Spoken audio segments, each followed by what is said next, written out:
Today we are going to talk about one of the most important things in photography, light.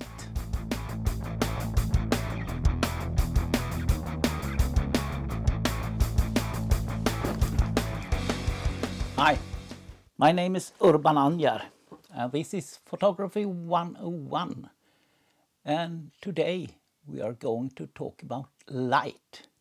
Light is one of the most important things in photography. The first thing that bothered me as a photographer was the amount of light. It was in film days and film stocks were not so sensitive to light and couldn't afford lenses that let in so much light either. The amount of light is still of importance. You need at least some light to make photography, because the light is what's making the picture on the film or on the sensor in a digital camera. You can get pictures in very weak light, but your camera and your lens does a much better job with lots of light. This picture is taken with 2 candles, and it's a picture, but it's not a picture I'm very proud of. But there is more to light. It shapes your subject, makes it look three-dimensional or flat, lifts detail and texture. Light can come from different directions, and that affects the pictures very much. You can have a backlit subject. You see the camera to the right, the hamburger, which is the subject, and some sort of light. It could be the sun or a flash or a candle or whatever, but some sort of light. And it's behind the subject, and then it's backlit, as in this picture. Most common is using side light. Light coming in. If I'm the subject, light coming in like that or like that. And if you see it from above, it might be easier to understand. And that's the way we often draw lighting situations, from above. This picture is side lit, and if you want to reverse engineer a picture and see how it's lit, look at the eyes and the shadow from the nose. Sometimes we have frontal light. For example, if you use the built-in flash in the camera or an on-camera flash. Of course, you can have frontal light even with natural light outside. If you have the sun in your back, if you have the sun in your back, then try to avoid showing your shadow in the picture at least. This is an example of frontal light. Not very flattering if you ask me, but some people like to make pictures with frontal light. And that's okay too, of course. And then you have the horror light. Save it for Halloween or something. You get that light if you have the light source very low. Natural light varies. It's more red and in the morning and in the evening, and more bluish and comes from above in the middle of the day. And it also varies if it's winter or summer. We also talk about available light. That could be natural light too, but also lamps and stuff that is there without you as a photographer bringing it to the location. And sometimes we shoot with artificial light. Could be continuous light. It's most used for filmmaking, but could be used for photography too. But more common, and I think better, is flash or strobe for photography. Sometimes we use artificial light to add a little bit to the natural light, but in the studio we tend to totally overpower the available light with the flashes. Light can be soft if it comes from a huge area near the subject, but it can also be hard if it comes from a small light source far away. This is an example of soft light And here we have hard light. If you have difficulties to see if the light is hard or soft, check out the shadows. They may make it easier to understand. The sun on a day with a clear sky gives very hard light. If you've learned some astronomy, you know the sun is very, very large.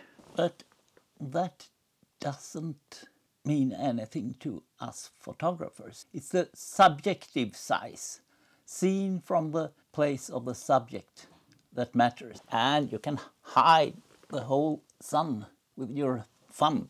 So it's pretty small as a light source. And of course it's very far away. But if there are some clouds, you get much softer light. So of course still the sun that is the source, but the clouds spreads the light to a larger area. We can bounce light or reflect it. You can use a white wall or a sheet of plastic or whatever.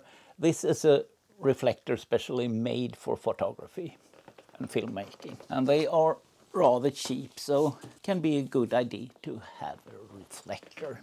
You can also diffuse light.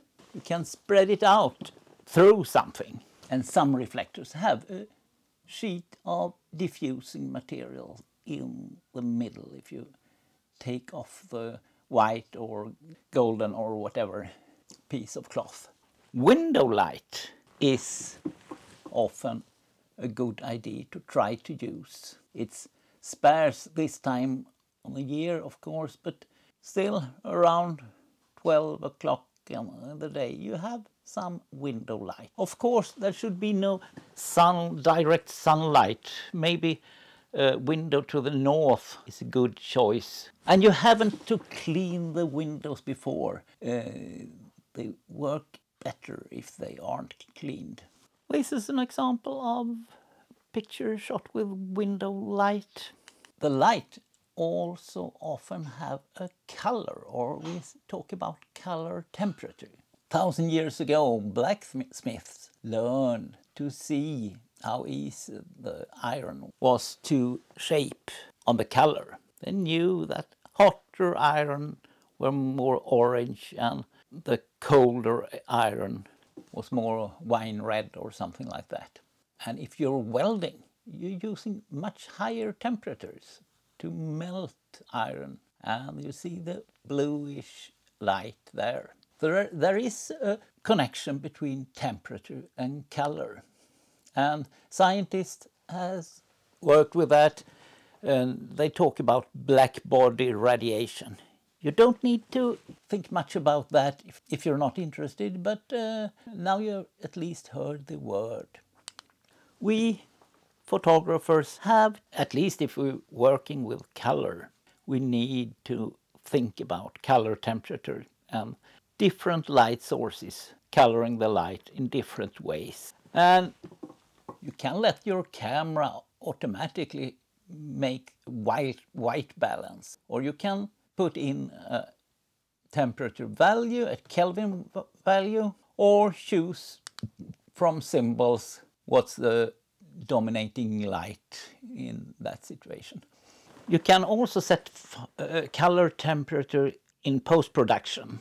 At least if you work with raw pictures, it's rather easy to work like that. But then put it on a value or something. If it's automatic, you will have different settings in different pictures, depending on the color of the sweater, or if it's taken in a forest or somewhere where it's very green or so on. Sometimes it's almost hopeless to set a proper color temperature. Artists, people working with fashion, home decoration and furniture and stuff like that often talk about warm and cold colors, and sometimes photographers do that too, but we should remember that that's quite different from color temperature. Warm and cold colors are about feelings. Color temperature is about science. I also think you have to at least have heard about the inverse square law. If you light a certain area, you get a certain amount of light on it. If you move the light away, further away, you light a bigger area, but the light will be weaker, much weaker. So remember that if you move the flash a bit away or move the subject away a bit away from the flash, for example, you have to adjust the flash power or the camera settings or something to handle that. And if you make a group photo, it's easy to get one person overexposed and one perfectly exposed, and the next person will probably be underexposed if you light it from the side. Sometimes you have difficult light situations and you may need to have strategies for handling that. Sometimes it's possible to move away to find better light somewhere else. Sometimes it's better to go to the shadow. Sometimes you can find a white wall or something that reflects, bounces away light, so you get the subject more evenly lit. Maybe you can use a reflector or diffusion or a flash or something to improve the light. Sometimes you have to shoot anyway. The pictures will not be perfect, but you will come home with the pictures, and sometimes that's the most important. Sometimes you cannot be perfect. Sometimes the best thing you can do is wait for the better light. Take a break and continue shooting when the light is better. Some photographers, mostly maybe landscape photographers, they plan for the perfect light. When the sun is in that perfect direction and they know where to put up the tripod to get a nice composition, and then they wait for the sun to rise or maybe for the perfect cloud on the sky to take the shot. Another strategy is to take command over the light. Get some studio lights or at least a flash gun to control the light. So you can shoot even in the middle of the night or in a thunderstorm or whatever. You can still light your subject and make your pictures. Of course, we can scale down that scenario too, using some usual household lights or something to light at least a small subject. Then you can train shooting, train different light situations and so on, even if it's pitch black outside.